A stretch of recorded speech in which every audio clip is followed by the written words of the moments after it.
السلام علیکم ورحمۃ اللہ وبرکاتہ. رب اشرح لی صدری ویسر لی امری واحلل عقدۃ من لسانی یفقہوا قولی. اللہم فقہنا فی الدین.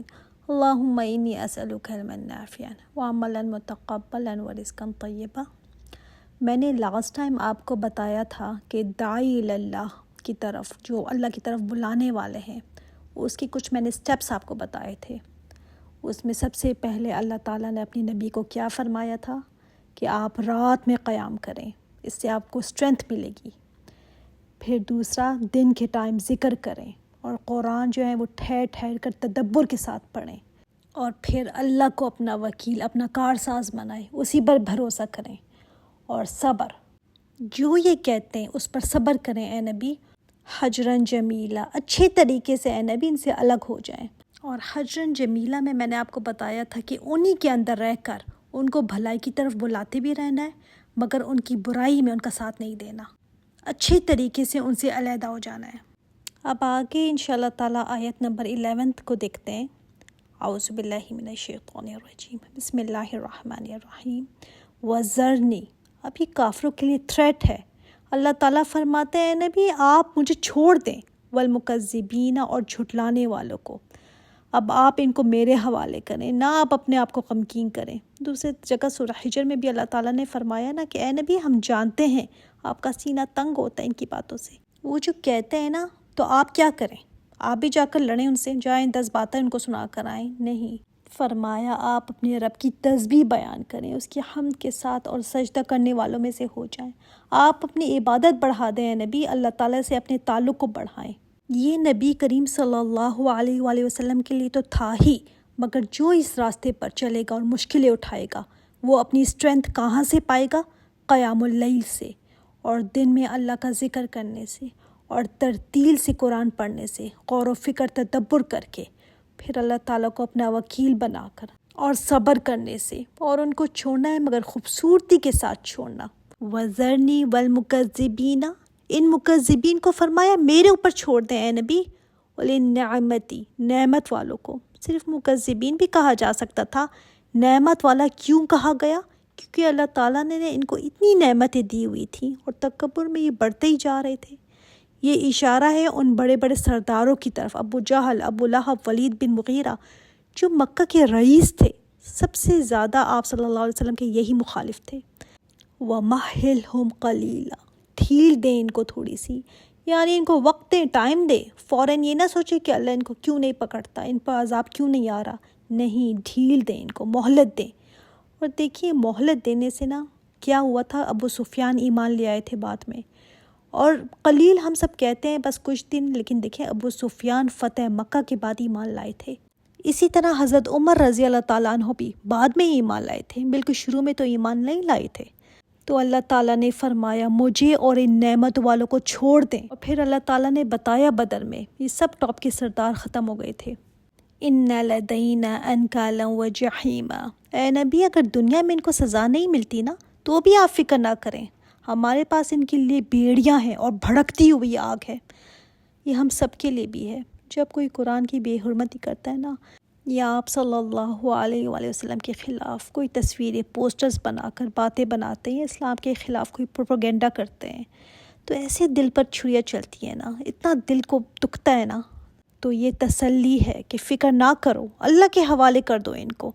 دنیا میں اگر ان کو نہیں بھی سزا ملتی نا تو آخرت میں ان کے لیے بھاری بیڑیاں ہیں اور بھڑکتی ہوئی آگ ہے. وَطَعَامًا، اور ایسا کھانا ہے، ذَا غُصَّةٍ، گلے میں پھنس جانے والا، جو نہ نیچے اترے گا اور نہ باہر پھینکا جائے گا. بھوک اتنی سخت ہوگی نا کہ اسی کو کھائیں گے. کبھی فریج میں نہ کنٹینر میں کھانا خراب ہو کر پھپھوندی فنگس لگ جائے تو کبھی کبھی کنٹینر بھی ہم نہیں کھولتے، اس کو دیکھنے کو دل نہیں کرتا، اٹھا کر کنٹینر ہی پھینک دیتے ہیں. وہاں کا کھانا ایسا ہوگا جس کا دنیا میں تصور نہیں کیا جا سکتا. اس کھانے کو یہ کھائیں گے، اس کا مطلب بھوک کی شدت کیا ہوگی اندازہ کر سکتے ہیں کہ وہ اس کو کھائیں گے، منہ میں ڈالیں گے، نہ وہ نیچے جا رہا ہے، گلے میں پھنس جانے والا کھانا ہوگا. اچھا دنیا میں اچھا کھانا ہی اگر کھا لینا، لیکن اگر وہ گلے میں پھنس جائے تو کیسے بندے کی حالت ہو جاتی ہے، سانس رک جاتی ہے، سانس بندے کا چہرہ ریڈ ہو جاتا ہے. تو ایسا کھانا ان کو دیا جائے گا جو گلے میں پھنسے گا. لیکن پھر بھی وہ کھائیں گے اس کو. بھوک کی شدت اتنی زیادہ ہوگی کہ وہ کھائیں گے اس کو. وعذابًا علیما، اور عذاب دردناک ہے ان کے لیے. یوم ترجف الارض، اور یہ کب ہوگا؟ کس دن بدلہ ملے گا ان کو؟ جس دن کانپے گی زمین، شیور کرے گی زمین. یہ پوری کی پوری زمین نا جب کانپے گی تو پھر کون تھامے گا اس کو؟ دنیا میں کہیں زلزلہ آ جائے نا تو حالت بندے کی کیا ہو جاتی ہے، اور یہ پوری کی پوری زمین ہلے گی. انسان نے اتنی ترقی کر لی ہے نا، مگر کوئی ایسا ٹول نہیں بنا پایا جس سے وہ زلزلے کو روک سکے. تو جب یہ کانپے گی زمین، والجبال وکانت الجبال کثیبا مہیلا، اور پہاڑ ہلیں گے زور سے. زمین جب ہلے گی تو اپنے آربٹ سے ہو سکتا ہے نکل ہی جائے، اور پہاڑوں کی حالت کیا ہوگی؟ بکھرے ہوئے ٹیلے کی طرح. ریت جو بربری ہو جاتی ہے نا، بالکل چورا چورا، ریزہ ریزہ. گرائنڈر میں جیسے مسالے ہم ڈالیں نا تو مسالے بالکل پاؤڈر بن جاتے ہیں، اسی طرح یہ پاؤڈر بن جائیں گے. انا ارسلنا الیکم رسولا، بے شک ہم نے بھیجا ہے تمہاری طرف رسول. پہلے تو یہ قریش مکہ کو کہا جا رہا ہے کہ تمہاری طرف ہم نے ایک رسول بھیجا.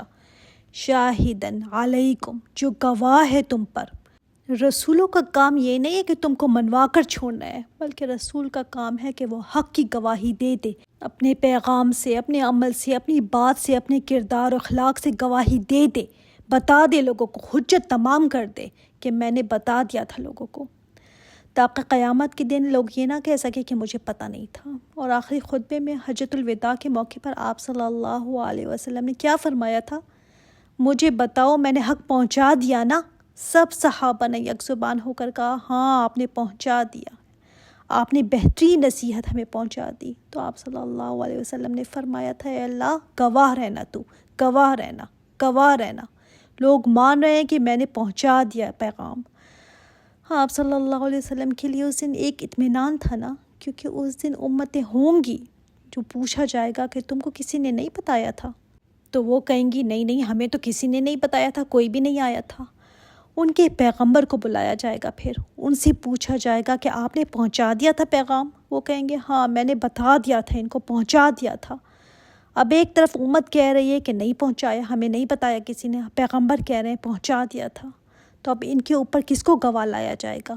امت مسلمہ کو لایا جائے گا گواہ بنا کر، کہ یہ امت گواہی دے گی کہ ہاں ہم نے قرآن میں پڑھا تھا، ہمارے رسول نے ہمیں بتایا تھا کہ انہوں نے اپنی بات امت تک پہنچا دی تھی. جیسے نوح علیہ السلام نے پہنچا دیا تھا نا، ہم نے پڑھا ہے قرآن میں، تو یہ امت مسلمہ گواہی دے گی، اور اس امت پہ پھر آپ صلی اللہ علیہ وسلم گواہی دیں گے. کما ارسلنا الی فرعون رسولا، جیسے ہم نے بھیجا تھا فرعون کی طرف ایک رسول. اور کس کو رسول بنا کر بھیجا تھا؟ موسیٰ علیہ السلام کو. اور موسیٰ علیہ السلام اور آپ صلی اللہ علیہ وسلم کے جو حالات زندگی نا، بہت بڑی مماثلت ہے اس میں. کیسے؟ فرعون بہت بڑا سرکش، بہت متکبر تھا، اور قریش بھی کوئی کم متکبر نہیں تھے. ابو جہل کو آپ صلی اللہ علیہ وسلم نے فرمایا نا میری امت کا فرعون ہے یہ بھی کوئی کم متکبر نہیں تھے. اور جس طرح آپ صلی اللہ علیہ وسلم ستائے گئے نا اور ہجرت کی، اسی طرح موسیٰ علیہ السلام کو بھی ستایا گیا تھا، وہ بھی نکل گئے تھے اپنے لوگوں کو لے کر. فعصى فرعون الرسول، چنانچہ نافرمانی کی فرعون نے رسول کی. فأخذناه أخذا وبيلا، اور ہم نے پکڑ لیا اسے پکڑنا سخت. اللہ تعالیٰ نے پھر کیسے ان کو پکڑا، کیسے غرق کر دیا تھا ان کو، ان کے سارے لشکر کو. اور یہ بتانے کا مقصد کیا ہے؟ جب قریش مکہ کو بتایا جا رہا ہے نا کہ تمہاری طرف رسول بھیجا گیا ہے، فرعون کی طرف بھی اسی طرح بھیجا تھا، تو فرعون نے بھی رسول کی نافرمانی کی، نہیں مانی ان کی، تو ہم نے پھر کیسے ان کو سخت عذاب میں پکڑا. اللہ تعالیٰ نے یہ سب بتا کر آگے ایک سوال پوچھا ہے کہ مجھے تم بتاؤ فَكَيْفَ تَتَّقُونَ إِن كَفَرْتُمْ، تم کیسے بچو گے اگر تم نے کفر کیا.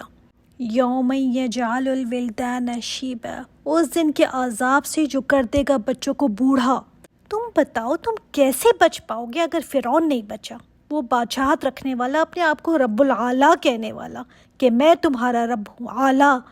جب وہ نہ بچا تو تم کیسے بچ جاؤ گے؟ تم کفر کر کے بچ جاؤ گے؟ تم سوچتے ہو تمہاری پکڑ نہیں ہوگی؟ اور یہ ہم سب کے لیے بھی ہے. پچھلی قومیں نہیں بچی نا، تو ہم سے بھی یہ سوال ہے کہ اگر آج بھی کوئی کفر کر کے کوئی سوچتا ہے نا کہ بچ جائے گا، اللہ کی نافرمانیاں ناشکری کر کے وہ سمجھتا ہے کہ وہ بچ جائے گا، جن باتوں پر پچھلی قومیں ہلاک کر دی گئی ان باتوں کو ہم سوچتے ہیں ہم کر کے امت مسلمہ بچ جائے گی۔ تم زیادہ اچھے ہو ان سے، تم زیادہ اسپیشل ہو، اللہ کے لیے تو ساری مخلوق برابر ہے۔ سب سے سوال ہے یہ کہ اس دن کی ہولناکی اس قدر ہے کہ بچے بوڑھے ہو جائیں گے۔ کیا وہ دن ہوگا کہ بچے بوڑھے ہو جائیں گے؟ انسان کے اوپر جب بہت زیادہ ٹینشن یا حالات گزرے نا تو کہتا ہے میں وقت سے پہلے بوڑھا ہو گیا ہوں، کہتے ہیں نا وقت سے پہلے ہی میں بوڑھی ہو گئی ہوں۔ کیا وہ دن ہوگا کہ بچہ بوڑھا ہو جائے گا؟ اللہ اکبر، اللہم حاسبنا حسابا یسیرا۔ اللہ اس دن کی ہولناکیوں سے ہمیں محفوظ رکھنا، آمین۔ دوسرا جو اس کا معنی ہے کہ بچے بوڑھے ہو جائیں گے، کہ وہ دن اتنا لمبا ہوگا، اتنا لمبا ہوگا کہ ختم ہونے کا نام ہی نہیں لے گا۔ تو بچے بوڑھے ہو جائیں گے، اتنا زیادہ وہ لمبا دن ہوگا، 50,000 سال کا وہ دن ہوگا، 50,000 ایئرس۔ کھڑے کھڑے انتظار کا عالم کیا ہوگا انسان کا، تھکا دینے والا انتظار، سخت تھک جائیں گے انسان۔ السماء منفطر به، آسمان پھٹ جائے گا اس دن کی ہولناکی سے آسمان پھٹے گا۔ کان وعدہ مفعولا، اور یہ نہ سمجھنا کہ یہ ہونے والا نہیں ہے، ایسی باتیں ہیں، دیکھا جائے گا، کہانیاں ہیں، جب آئے گی تو دیکھی جائے گی، ابھی تک تو آئی نہیں۔ وعدہ ہے یہ، وعدہ جو ہو کر رہنے والا ہے، اتنا کنفرم ہے نا کہ سمجھو ہو چکا، معمولی مت سمجھنا اس کو۔ اللہ تعالیٰ کا وعدہ ہے یہ سب اللہ تعالیٰ کے وعدے ہیں، قیامت، جنت، جہنم، پل صراط، سب پورے ہو کر رہیں گے۔ یہ نہ سمجھنا کہ یہ صرف ڈراوے ہیں، نہیں، اللہ تعالیٰ کا وعدہ ہے یہ۔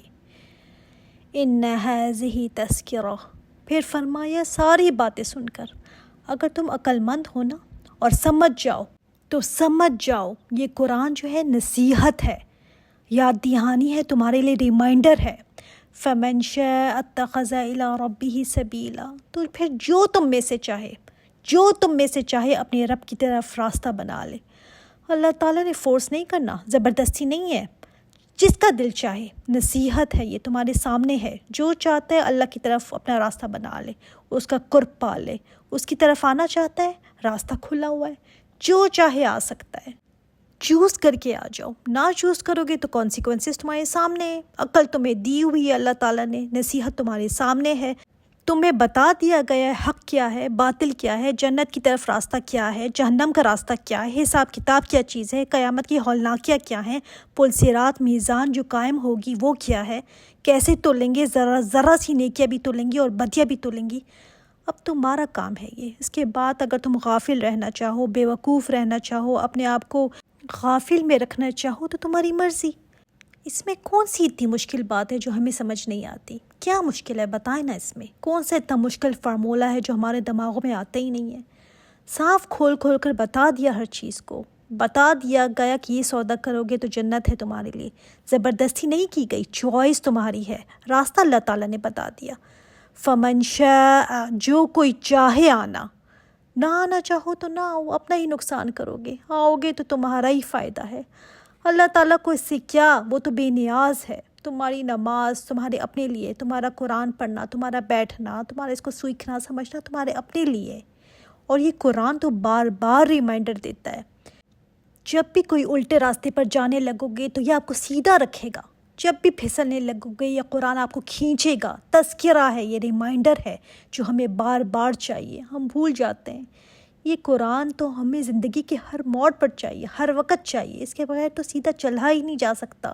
اور اس قرآن کو اگر آپ نے نہیں چھوڑا نا، پکڑے رکھا، تھامے رکھا، تو یہ بھی آپ کو نہیں چھوڑے گا، قبر میں آپ کے ساتھ جائے گا، حشر میں آپ کے ساتھ کھڑا ہوگا اور آپ کو جنت میں لے کر ہی جائے گا۔